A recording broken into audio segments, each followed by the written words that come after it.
Мы с вами працягваем вывучаць кнігу дзеяў. Я ведаю, што за розных прапаведнікаў у нашай царкве, напэўна, можна збіцца з таго, якую кнігу мы все ж таки вывучаем. Мы з вами чытаем дзеі апосталаў, дзеяння, так? І зараз мы будзем працягваць чытаць 6 раздзел. Давайте вы адкрыеце Слово Божие на 6 раздзеле, каб мы разам прачыталі, таму што я буду чытаць па-беларуску, а вы на той мове, якую разумееце лепш, каб вы былі ў кантэксце таго, пра што мы будзем размаўляць на гэтай пропаведзі. Добра. Так, дзеі, 6 раздзел з 1 верша. У тыя дні, калі колькасць вучняў узрастала, пачалі геленісты наракаць на габрэяў, што ў штодзённым абслугоўванні іх удовы былі крыўджаны. Тады 12, сілкаўшы мноства вучняў, сказалі: «Непрыдатна нам, пакінуўшы Слова Божие, паслухваць пры сталах. Таму вось, браты, нагледзьце паміж сябе 7 мужоў з добрым імём і поўных Духа Святога і мудрасці, якіх паставім на гэтую патрэбу. А мы усцяж будзем на малітве і паслузе слова». І спадабалася гэтая прапанова усім сабраным, і выбралі Сцяпана, чалавека поўнага веры і Духа Святога, і Піліпа, і Прохара, і Міканора, і Тымона, і Пармена, і Мікалая Антыахійца, празеліта. І паставілі іх перад апосталамі, і яны, молячыся, усклалі на іх рукі. І Слова Божие расло і павялічвалася вельмі лічба вучняў у Іерусаліме. Нават вялікая колькасць святароў схілілася да веры. Вось Божие Слово. Это дзеі 6 раздзел. Глядзіце, у кантэксце кнігі дзеяў мы з вами бачым, як Лука распавядае гісторыю 2 храмаў. Храм стары і храм новы. Пасля Пятидесятніцы Лука параўноўвае гэтую гісторыю і кажа, што храм Іерусалімскі, які пабудаваны Ірадам, у яго ёсць сцены, у яго ёсць дах, ёсць фізічныя пакоі у ім. І другі храм – гэта храм Ісуса, царква. Ён ствараецца з людзей. Ён ствараецца не з будаўнічага матэрыялу. Гэты храм збіраецца па дамах па ўсім горадзе. Многія людзі, якія прынялі Хрыста, прыйшлі з іншых месцаў на Пятидесятніцу. Яны прыйшлі і засталіся, таму што паверылі ў Ісуса ад пропаведзі апосталаў. І яны, аб'яднаныя Хрыстом, гэтыя габрэі з розных месцаў Рымскай імперыі, яны фармуюць такія новыя хатнія цэрквы невялікія, дзе людзі клапоцяцца адзін пра аднаго, дзе многія прадаюць сваю маёмасць, каб клапоціцца пра бедных, якія знаходзяцца сярод іх. І яны разам ядуць, разам жывуць, разам вучацца у апосталаў. Цяпер яны храм Бога. І Лука паказвае, што быць у новым храме – гэта настолькі ж сур'ёзна, як і знаходзіцца ў храме Ветхага Запавету. У кнізе Лявіт ёсць гісторыя, як 2 святары непаважліва ставіліся да Бога у храме, і раптам яны памёрлі. 2 вучні, мы чыталі з вамі ў дзеях, 2 вучні, Ананія і Сапфіра, у новым храме. Яны таксама непаважліва паставіліся да Духа Божага і таксама упалі мёртвымі. Гэты храм, храм Ісуса, рэальны храм. Шмат цудаў адбывалася падчас станаўлення царквы, як і падчас першай скініі Старога Запавету. Царква моцна расла. Раней мы чыталі і пра тое, як той самы першы храм, храм Іерусалімскі, ён нападаў на царкву. Напрыклад, першы святар і рада, то есть савет, яны арыштавалі апосталаў, але Бог вызваліў іх і паслаў раніцай сведчыць куды? Іранічна, ён паслаў іх сведчыць у храм Іерусалімскі. Людзі чулі гэтае сведчанне і прыходзілі да Ісуса. Апосталаў зноў прывялі, зноў білі, але адпусцілі. Бога Гамалііл, гэта той самы, у каго вучыўся апостал Павел, пакуль яшчэ яго імя было Савл. Гэтым Гамалііл мовіў мудрыя словы на той радзе. Ён сказаў: калі гэтая справа ад людзей, чым займаюцца апосталы, то гэтая секта, яна сама разваліцца. А калі гэта Бог робіць, то вы будзеце супраціўнікамі самога Богу. Хочаце імі быць? І тады вся рада вырашыла, што апосталаў можна пабіць і адпусціць. Апосталаў адпусцілі, храм, які пабудаваў Христос, перамог храм, які пабудаваў чалавек. Але перамога заключана не ў тым, што хрысціянам пакінулі і больш не чапалі. Насамрэч хрысціянаў працягвалі кідаць у турму, працягвалі забіваць. Але вось што заўсёды піша Лука. Лука піша, што Слова Божие расло. Это тут ён так піша. А дагэтуль ён піша заўсёды, што мноства вучні множыліся. Царква расла. Перамога Хрыста заключаецца ў тым, што Слово Божие прапаведуецца, працягваецца прапаведавацца. Пропаведь слова – гэта галоўная задача царквы. І ворагі царквы, яны хочуць спыніць менавіта пропаведь. Але на пропаведь слова можна напасць не толькі звонку, не толькі некі вораг можа прыйсці і напасць, перашкодзіць слову. Перашкода слову зараз у гэтым 6 раздзеле, які мы з вами чытаем, яна праходзіць ужо з унутранага боку. І з гэтага пачынаецца наш урывак. Вот што адбываецца на той момант у першай царкве, пра што мы чытаем. Вся царква тады складалася з габрэяў. Царква моцна павялічвалася, лік ішоў ужо на 1000 чалавек, і на той момант у царкве ёсць два тыпу людзей. Па-першае, габрэі, якія ў Палестыне, габрэі, якія вось у Іерусаліме, па Іўдэі, якія жылі на той самай зямле, у якую калісьці прыйшлі, на сваёй зямле. І другая частка людзей – это габрэі, якія жылі па ўсёй Грэцыі. Яны калісьці туды пераехалі з сем'ямі, можа быць, іх сем'і. Яны ўжо даволі моцна аддзяліліся ад гэтай культуры. І яны нават адрозніваліся моцна ад тых самых габрэяў, якія жылі ў Іўдэі. Габрэі з Іўдэі, мясцовыя, яны лячылі сябе больш важнымі, бо жылі ў Божым народзе. Яны не збеглі ў Грэцыю. Можа быць, хтосьці з іх нават яшчэ з Ісусам бачыўся. Можа быць, яны бачылі ягоныя цуды, чулі ягоныя словы сваімі вушамі. Яны лічылі сябе больш важнымі за сваіх братоў, якія толькі прыйшлі на Пятидесятніцу. Яны не клапаціліся пра тых, хто прыйшоў, гэтак жа, як клапаціліся пра сваіх. Ну, прынамсі, людзі, якія прыйшлі з Грэцыі, яны так гэта адчувалі. Як мінімум, мы гэта разумеем. Больш за тое, тыя габрэі з Грэцыі, яны часта не жылі, як юдэі, там, туды, куды яны пераехалі. Яны былі больш такімі прагрэсіўнымі. Іхнія дзеці не ведалі габрэйскую ці арамейскую мовы. Яны размаўлялі па-грэцку. Іхнія імёны часта былі ўжо не Матвей ці Марыя, а, напрыклад, Аляксандр, Дмітрый, габрэйскія імёны, наадварот, грэцкія імёны. І відавочна была такая вялікая розніца паміж двума культурамі. Не так складана было гэтым чыстым юдэям пачаць лічыць сябе лепшымі. Зусім не складана. Зусім не складана недобра пачаць ставіцца да гэтых, хто прыняў пропаведь апосталаў і з гэтага узнавіў свой рэлігійны вопыт. Ніхто з іх не быў, канешне, на семінары Бена, напэўна, і не мог сказаць: «Привет, Светлана, тебе сейчас удобно говорить». Но таму вот што адбылося. Давайте уявім сабе, напрыклад, наша царква, яна таксама імкнецца дапамагаць людзям.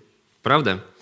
Дапамагае людзям у фінансавых праблемах. Як і першая царква, мы стараемся гэта рабіць з таго, што мы ахвяроўваем. Вы ведаеце, частка грошаў ідзе на дапамогу тым, хто апынуўся ў цяжкай сітуацыі, хтосьці з нашых членаў царквы. Але нашы з вамі цяжкасці сёння, канешне, не падобныя на цяжкасці першых хрысціянаў, але мы все роўна клапацімся адзін пра аднаго, асабліва пра тых, хто знаходзіцца ў пакутах. Так і павінна рабіць царква, гэта добра.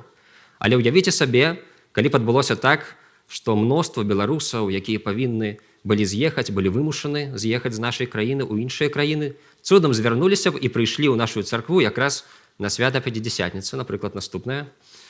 Сергей бы сказаў добрую вельмі пропаведь, Дзіма комік паўтарыў бы на іншай мове, у яго падтрымалася польская, і мноства людзей, пачуўшы словы Хрыста, яны за сваіх гэтых краіну звярнуліся і сталі тут жыць разам з намі. І мы б з вамі на гэтае мноства людзей адрэагавалі, не прыняўшы іх, а таксама пачалі б клапаціцца больш пра сваіх і адносіцца не так добра да тых, хто прыехаў. Астатнім мы б давалі менш, мы б клапаціліся пра іх менш. І Лука напісаў менавіта слова ўдовы, ён зрабіў акцэнт на ўдовых, таму што гэта тыя, каму сапраўды патрэбна была дапамога. Больш за тое, хрысціяне ў першыя гады, яны так і праславіліся ў Рымскай імперыі, пра іх казалі, што гэта юдэйская секта, якая корміць удоваў. Справа ў тым, што ў той час жанчына, у якой няма сям'і, у якой нікога няма, яна ў гэтым антычным свеце не магла сябе сама пракарміць, не магла здабіць сабе ежу, зарабіць сабе грошаў. І гэта была не толькі практыка першай царквы, тое ж самае заўсёды рабілі габрэі.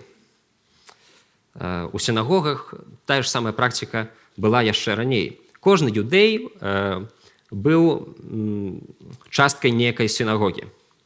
Сінагогаў было шмат тады ў Іерусаліме. У сінагозе заўсёды чыталася слова, разбіралася слова. Сінагога дапамагала ўдовым, якіх яна ведае, тым, у каго не было магчымасці сябе пракарміць. Напрыклад, не кожная ўдаве была патрэбна дапамога. Некаторыя мелі дзяцей, якія кармілі іх, некаторыя мелі добры бізнес. І вось тым, у каго няма ні дзяцей, ні бізнесу, тым сапраўды царква, сінагога на той момант давала ежу. І царква Ісуса павінна была стаць для ўдоваў гэтай новай сям'ёй, якой у іх не стала. Царква павінна была клапаціцца пра іх. Царква павінна клапаціцца пра іх так, як Христос паклапаціўся пра апосталаў. Ісус вучыў яшчэ апостала Яна на крыжы, ён сказаў яму: «Вось маці твая». А ёй сказаў: «Гэта твой сын». Раней ён вучыў апосталаў, што сапраўдная сям'я ягоная, сям'я Хрыста, гэта вучні ягоныя. Калі ён паглядзеў на апосталам, ён сказаў гэтыя словы: «Вось маці мая і браты мае».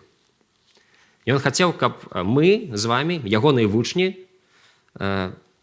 также ставіліся, также казалі, калі глядзім на людзей вакол сябе, у нашай царкве, на тых, хто знаходзіцца вакол нас. Паглядзіце, можаце паглядзець яшчэ раз, вы многа бачылі за гэтыя 2 дні людзей, но паглядзіце яшчэ раз і пра сябе можаце сказаць: «Вось маці мая і браты мая». Клапаціцеся пра іх так, як Христос паклапаціўся пра вас, так, як ён клапоціцца пра вас і працягвае пра вас клапаціцца. Галоўная выснова, якую робіць тут Лука, калі распавядае пра эту гісторыю, ён кажа: «Слова Божие расло». Ён упершыню тут гэта кажа. Таму што канкрэтна гэта хоча спыніць сатана. Калі апосталаў б'юць, калі апосталаў саджаюць у турму, калі Ананія і Сапфіра хочуць падмануць Духа Святога, калі цяпер у царкве ўзнікае гэты канфлікт. Мы пагутарылі пра яго з вамі больш з гістарычнага боку. Але што у Лукі азначае гэты канфлікт? Што багаслоўскі аўтар дзеяў, апостал Лука, хоча сказаць? Вучань Лука.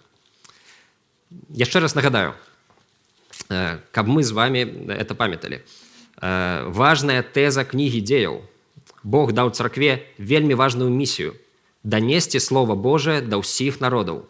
Царква павінна не проста узяць гэтыя лісты ад апосталаў, скруціць іх у скруткі, можа быць, да нейкіх птушак закрапіць і даслаць куды-небудзь, каб яны несліся. Ведаеце, адзін місіянер у Паўночную Карэю мне распавядаў, што ёсць такая місія, якая займаецца тым, што Бібліі на карэйскам падвязвае да шароў, да чагосьці, не да птушак, і дасылае вось праз мяжу, каб Слова Божие як-небудзь дасягнула гэта народ. І гэта лепш значна, чым нічога. У такую складаную краіну не так проста папасці, але это не зусім тое ж самае, што мы з вами павінны рабіць. Царква павінна навучыць Слову Бога. Сапраўдную карысць прыносяць тыя, хто ідуць і вучаць. А навошта вучыць слову? Як вы лічыце? Навошта вучыць? Так прервал монолог хутка. А? На всякі выпадак. Это правильный адказ, но есть яшчэ адзін. Напрыклад, я навучу кагосьці з вас граць на гітары. Для чаго гэта? Правильно. Па-першае, для таго, каб вы гралі на гітары. Разумееце? Пропаведь у царкве вучыць нас слову, каб мы яго выконвалі. Вельмі простая выснова. Бог адкрыў нам сябе, каб мы яго праслаўлялі. Пра гэта і Гейдельберг кажа. Бог адкрыў нам сваю волю, каб мы выконвалі ягоную волю. Бог не адкрываў нам сваю волю проста для таго, каб мы адказалі яму «Дзякуй, што распавёў». Вельмі цікава было. Гэта не так. Бог адкрыў нам волю сваю, волю ў сваім слове, каб мы выконвалі гэтае слово Божае. І ў першай царкве Слова Божае сведчылі апосталы. Яны вучылі кожны дзень. Яны сведчылі і клапаціліся, каб слова дасягнула на той момант ужо вялікага мноства гэтых вучняў у Іерусаліме. Глядзіце, толькі 12 апосталаў, палічым з вами матэматыку, а слова трэба прапаведваць на прыкладна 8 000 мужчын, у якіх яшчэ ёсць жонкі, у якіх ёсць яшчэ дзеці, вялікае мноства людзей на той момант. Апосталы фізічна не маглі яшчэ паспяваць і весці улік усіх удоваў, правяраць іхні статус, ці няма ў іх бізнесу, весці бухгалтарскі улік фінансаў усіх і ежу лічыць і паспяваць яшчэ прапаведаваць слова кожны дзень. Канешне, людзі збіраліся не адным вялікім царкоўным такім будынку, як Мегачорч сёння. Яны збіраліся па невялікіх хатнях, але апосталы не маглі кіраваць усім адразу і прапаведаваць слова. Таму яны кажуць гэтую фразу, якую мы чыталі з вами сёння: «Непрыдатна нам, пакінуўшы Слова Божае, паслугваць пры сталах». І гэта не было так ганарліва, як сёння вы можете ўбачыць у некаторых святароў ці ў некаторых пастараў, якія лічаць проста, што ім не па статусе рабіць некую простую працу. Гэта не так. Апосталы першымі пайшлі сядзець у турму за Хрыста раней. Яны памятавалі, што іхні Господ, самы вялікі з іх, мыў ім ногі. Яны кожны потым прынялі смерць за Хрыста, прынялі пакуты за Хрыста.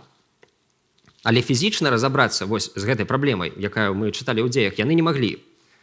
І справа не ў тым, што апосталам не па сану рабіць некую іншую працу. Справа ў тым, якая якасць гэтай працы будзе, калі яны пачнуць яшчэ і раздаваць ежу.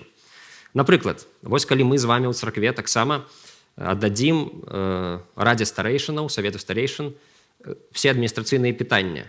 Па-першае, мы з вами гэта не вытрымаем. Ну, уявіце сабе, напрыклад, што все, чым на выездзе займалася Надзя, все гэта зрабіў бы Женя. І, канешне, у яго б добра атрымалася, быў бы выдатны выезд у лесе на брёвнах. Але гэта не зусім тое, чаго мы спачатку хацелі. Па-другое, калі ўсе толькі старэйшыны будзе, толькі рада старэйшынаў будзе займацца ўсімі адміністрацыйнымі пытаннямі, то ў пропаведзях мы з вами у самым лепшым выпадку будзем слухаць толькі дрэнныя пераказы Судакова. А калі Судаков у сваёй царкве пачне займацца адміністрацыйнымі толькі справамі, то пропаведзі ва многіх церквах падуць проста да самага нізу, да самага пола. Ніжэй за ўсялякую крытыку. І апосталы займаліся не толькі словам, але і малітвай. Яны маліліся тройчы на дзень. Кожны дзень яны прапаведвалі. і таму Слова Божае расло ў царкве. Якая якасць вашых малітваў? Вось, калі вы спяшаецеся кудысьці на працу ці на вучобу, якая якасць вашых пропаведзяў, прапаведнікі? Калі у вас яшчэ ёсць іспыт па грэцкай мове, многа прац вы трэба напісаць, і вы яшчэ арганізуеце некае мерапрыемства, людзі не заўсёды заўважаць гэта, але вы самі заўважаеце тую пропаведь, якую вы напісалі, спяшаясь. І замест здаровай, добрай духоўнай ежы, якую вы пражылі, вы проста размаражваеце якую-небудзь цытату Кальвіна і паліваеце кетчупам. Самае важнае для царквы – зразумець Слова Божае, жыць паводле яго і навучыць іншых, каб слова расло. Царква насамрэч не з'яўляецца проста сацыяльным інстытутам дапамогі малаёмным. Царква не псіхалагічны трэнінг. Царква не павінна развіць у нас добрыя якасці характару. Царква нават не семінарыя, не багаслоўскі клуб, не тусоўка з сябрамі. Царква – храм Святога Духа, цела Божага Слова. Праз царкву сам Христос ідзе па свеце і размаўляе з людзьмі, кліча іх пакаяцца і прыняць ягоную любоў. Некаторыя прапаведнікі забываюцца пра гэта і становяцца такімі добрымі педагогамі-арганізатарамі, псіхолагамі, лектарамі. Але калі вы прапаведнік, вы павінны казаць Слова Божае. Праўдзіва казаць яго. Праўдзіва казаць пра грэх, нават калі вы ведаеце, што кагосьці пакрыўдзіце. Казаць пра збаўленне Божае праз Ісуса Хрыста, такім, якое яно раскрыта ў Пісанні. Казаць пра асвячэнне веруючых Святым Духам. Калі мы слухаем пропаведь, мы з вамі, царквой, нам таксама трэба хацець разважаць пра ўсё гэта, хацець разважаць пра свой грэх. Ведаеце, людзі ва ўсіх цэрквах, абсалютна ва ўсіх, менш за ўсё любяць слухаць пра свае грахі. Гэта відавочна. Але нам неабходна з вамі слухаць пра грахі ўсё роўна. І прычына вельмі простая. Мы грашым. Мы часта з вамі можам казаць прапаведніку, не ў твар, канешне, а проста вось думае, колькі зноў можна слухаць пра мае грахі. Але пасля гэтага мы ідём і грашым тым жа самым спосабам, якім мы грашылі да гэтай пропаведзі. Ведаеце, гэта не прапаведнікі кажуць пра грахі, гэта Бог кажа пра грахі ў сваім слове. Я ведаю, што на маю прэтэнзію, якую я кажу пропаведзі пра грахі, колькі мне слухаць пра мае грахі, Бог мог бы адказаць, а колькі мне бачыць твае грахі. Але я падтрымліваю ўсё роўна тое, каб пропаведь пра грахі сышла з нашай царквы. Давайте так і зробім абавязкова, як толькі мы все перастанем грашыць. Як толькі вы зразумееце, што перасталі грашыць, напішыце старэйшынам, яны выдадзяць гэтую частку. Але ведаеце, Бог не проста так кажа нам пра грэх у сваім слове. Ён кажа нам пра яго не для таго, каб мы адчулі сябе дрэнна, адчулі сябе віноўнымі, не толькі для таго, каб прынізіць нас, проста ён хоча выратаваць нас ад граху. Калі мы не прымаем слова пра грэх, мы не прымаем і слова пра збаўленне. Калі мы не прымем гэту горкую таблетку, нам не стане лепш.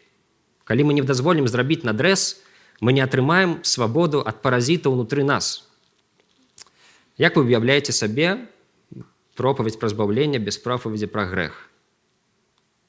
Уявіце, што вы прыходзіце на прыём да лекара, ён кажа адразу з парога: будзем аперировать.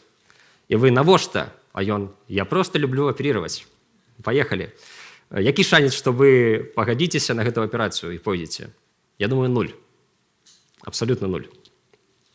Але калі гэты лекар кажа, што каб выдаліць кулю з вашай нагі, не ведаю, што-небудзь яшчэ, трэба правесці гэту аперацыю. Ён пакажа вам рэнтген, вы ўсё ўбачыце, вы пагадзіцеся. Таму што пропаведь пра грэх гэта і ёсць гэты рэнтген, які паказвае нам рэальнасць. Нам трэба стаць і паглядзець на свой здымак, на гэты рэнтген, каб атрымаць збаўленне. Як часта нам патрэбна збаўленне? Гэтак жа часта, як мы з вами грашым. Нам трэба чуць пра грэх кожны дзень. Кожны дзень, калі мы чытаем Слова Божие. Кожны тыдзень, калі мы слухаем пропаведь. Мы павінны слухаць і разважаць пра Божае Слова, у якім ён распавядае пра наш грэх, пра збаўленне, пра ахвяру Ісуса Хрыста і пра асвяшчэнне праз Святога Духа. Царква ў першую чаргу прапаведуе Слова і моліцца. Усё астатняе другарадна, другасцепенна. Але зараз, я думаю, вам павінна было здацца, што все астатняе не важна. І мы, людзі, заўсёды так чуем. Але насамрэч, каб усё расставіць на сваім месцы, нам всяго толькі трэба зразумець, як пропаведь Слова звязана з міласэрнасцю першай царквы у гэтым тэксце, які мы чыталі. Можа здацца па ўсяму тэксту, што мы з вами спыніліся на тым, што служэнне міласерднасці неважнае, псіхалагічны аспект неважны, сяброўства неважна. Важна толькі пропаведь Слова і прычым толькі пра грэх. Але гэта, канешне ж, не так. Нам проста трэба зразумець, як усё гэта суадносіцца з пропаведзю Слова. Калі мы з вами царквой, напрыклад, адкрыем прытулак для бяздомных, ці паўплывае гэта на нашу пропаведь? Калі мы з вами атрымаем усёй царквой дыплом псіхолагаў, мы пачнем размаўляць не як людзі, канешне, гэта з добрага, але ці з дрэннага. Але ці стануць нашыя пропаведзі ад гэтага больш духоўна глыбейшымі, больш мацнейшымі, поўнымі слова. Калі мы будзем з вами самай прыемнай кампаніяй у свеце, што можа быць ужо блізка, але все роўна самай крутой тусоўкай будзем. Калі Тимати зменіць нават песню, дзе лепшыя тусоўкі, все скажуць у Троіцы. Ці будзем мы лепш разумець пісанне ад гэтага? Ці спазнаем мы Бога больш? Я думаю, што все адказы хутчэй не. Няма ніякай прамой карэляцыі. Невідавочна. І з першага другое не сыходзіць. Але калі якаснае слово будзе прапаведвацца, калі вы будзеце дасылаць студэнтаў семінары, калі будзеце маліцца часцей і больш вывучаць слова самастойна, ці паўплывае гэта на вашу міласэрднасць? Ці пачнем мы лепш разумець нутро чалавека, ці пачнем быць больш уважлівымі да чалавеческай душы, псюхэ, душа па-грэчаскі, да? І логас слова, ведання, псіхалогія. Ці будзем мы лепш разумець чалавека, чалавечую душу вакол нас? Ці станем мы лепшымі тэолагамі? Ці будзем любіць адзін аднаго мацней і сапраўдней? Ці станем мы бліжэй адзін да аднаго? Канешне так, відавочна, з пропаведзі Слова выходзіць усё гэта. І апосталы гэта разумелі. Вельмі важнае служэнне першай царквы, служэнне міласерднасці, без якога літаральна людзі паміралі ад голаду. Яно было падпарадкавана служэнню Слова. Бо Божае Слова на самым першым месцы было ў апосталаў. Ад Слова Божага прыходзіць і міласерднасць. Таму тады апосталы знаходзяць выхад, каб слова прапаведвалася, але і практычная міласерднасць працягвалася. Вельмі цікава, дарэчы, што імёны ўсіх гэтых людзей, каго апосталы выбралі, гэта ўсё грэцкія імёны.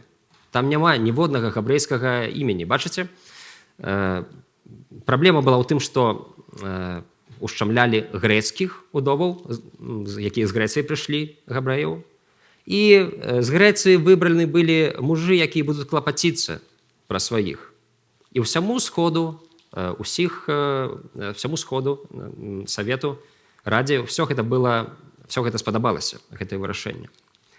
І апосталі больш не займаліся тым, колькі сабралі, тым, колькі ёсць грошаў у цэлым, колькі ахваравалі. Яны перасталі займацца гэтай банкаўскай працай, яны больш не займаліся сталамі. Гэта значыцца, не сядзелі за сталом і не лічылі грошы. Вось зноў мы бачым гэты вынік, які зрабіў Лука. Слова Божие расло. Апосталы клапаціліся пра пропаведь, і пропаведь палепшылася. І тут нам апошні раз трэба быць сёння уважлівымі. На якой праблеме насамрэч фокус у гэтай гісторыі? На чым вы бачыце фокус? На тым, што юдэі эліністы і юдэі з Ізраіля, яны не падзялілі ежу паміж сабой? Ці на тым, што пропаведь Божага Слова магла быць пашкоджана? Як мы з вамі у сваім жыцці расстаўляем прыярытэты праблемам? Праблема ў тым, што мы не паспяваем да дэдлайну, ці ў тым, што мы не чытаем слова, таму што завалены працай. Якая наша сапраўдная праблема? Праблема ў тым, што мы пакутваем, ці ў тым, што гэтым пакутам мы дазваляем адцягнуць нас ад Хрыста, адцягнуць нас ад слова. У чым наша сапраўдная бяда? Бяда ў тым, што не толькі звонку праблемам мы даем уваход, але ўнутраным праблемам, нашым няшчасцем, яны забіраюць у нас Слово Божие. Яны спрабуюць сапсаваць нашу веру, спрабуюць спыніць нашу пропаведь, нашу малітву. Але непрыдатна нам з вамі, пакінуўшы Слово Божие, ісці разбірацца з аднымі праблемамі. Разумееце? Усё важна ў нашым жыцці. Але калі мы паспяваем усё, акрамя слова, мы не паспяваем нічога. Непрыдатна нам з вамі, пакінуўшы Слово Божие, і 3 кропкі стаіць. Вы можете паставіць што заўгодна. Уявіце сабе, што б было тады, калі б апосталы пакінулі служэнне Слову і самі пачалі разбірацца ў гэтых побытавых праблемах. Яны вырашылі праблему судовымі, я ўпэўнены, у іх бы атрымалася. Яны вырашылі яшчэ адну праблему, потым трэба было б звярнуцца да слова, але толькі пасля яшчэ адной невялікай задачы. Яшчэ адзін дэдлайн. І тады ўжо можна. Ведаеце, што адбылося? Перамог бы стары храм. Словы Гамалііла спраўдзіліся бы таксама, але ўжо ў іншую старану. Але апосталы правільна расставілі прыярытэты. Яны паставілі Божае Слово вышэй за ўсё астатняе. Яны вырашылі праблему, але такім чынам, каб слова не было пашкоджана. І вынік атрымаўся неверагодны, той, якога яны нават не чакалі. Лука піша, што і Слово Божие расло, і вельмі павялічвалася колькасць вучняў у Іерусаліме, і нават вялікае мноства святароў схілілася да веры. Это тыя самыя святары са старога храму, з тэрыторыі ворага, з тых людзей, якія толькі нядаўна былі радыя забіць апосталаў. Калі б Гамалііл не ўступіўся, не сказаў гэтыя словы, тыя самыя святары аддалі бы апосталаў на смерць. Тыя, хто білі, тыя, хто радаваліся ад гэтага, яны цяпер пакарыліся Слову і сталі служыцелямі Хрыста. Гэта перамога храму Хрыста, якая адбылася ад правільных прыярытэтаў апосталаў. Давайте и мы покоримся Слову. Давайте покоримся Христу. Давайте поставим Слово Божие вышэй за ўсё ў нашым жыцці. Давайте поставим яго вышэй за нашыя пакуты, вышэй за нашыя крыўды, вышэй за нашыя грахоўныя прывычкі. Давайте поставим Слово Христа вышэй нават за нашыя добрыя учынкі. Нават калі мы робім добро, але забіраем у слова, мы праігрываем. Бог адкрыў нам сябе, і гэта найвышэйшая каштоўнасць. Мы не можам зрабіць што-небудзь добрага без Бога. Калі я працаваў у служэнні, я бывал прапускаў сход, прапускаў царкву для таго, каб паехаць у некую важную паездку, зрабіць важнае служэнне, прынесці сябе ў добрую ахвяру за тое, каб больш зрабіць для Хрыста. Але я памыляўся ў сваім разуменні. Людзі не могуць зрабіць нічога для Бога, толькі тое, што Ён сам зробіць праз іх. Мы не можам сказаць: «Господі, ты пакуль ім кажы ў церквах, а я пакуль дапамагу табе на іншым фронце, на іншым месцы». І мы, напэўна, уяўляем, што Бог адкажа: «О, дзякуй, я там якраз не спраўляўся, не атрымлівалася без цябе». Не, у Бога насамрэч усё пад кантролем. Ён кліча кожнага слухаць слова, ягонае слова.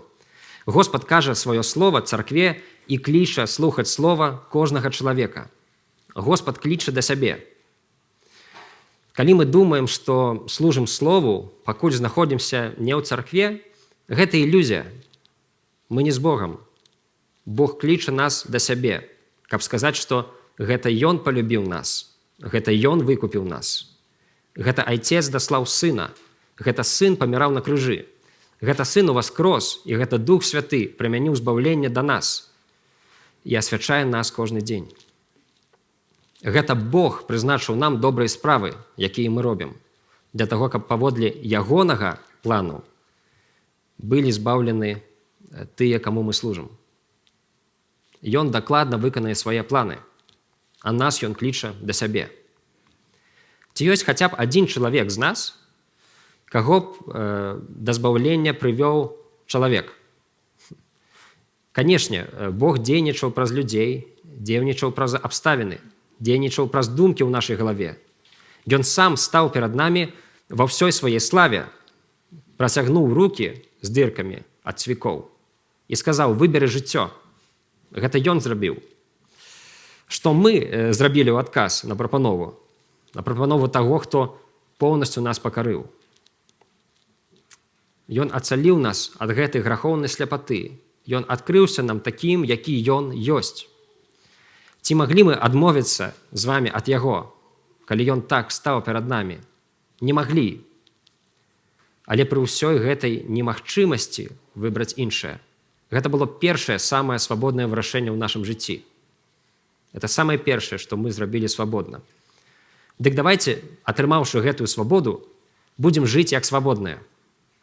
Ён зрабіў нас здольнымі свабодна выбраць Яго. Ён зрабіў нас здольнымі свабодна славіць Яго, славіць слова Ягонае. Ён зрабіў нас здольнымі свабодна паставіць Ягонае слово ў самы цэнтр нашага жыцця. Ён зрабіў нас здольнымі свабодна пакарыцца Яму і прасіць Яго, каб Ён заняў тое месца, якое Яму належыць. Давайце папросім Яго, каб слова Ягонае заняла цэнтр нашага сэрцу. Давайте разам станем і памолімся.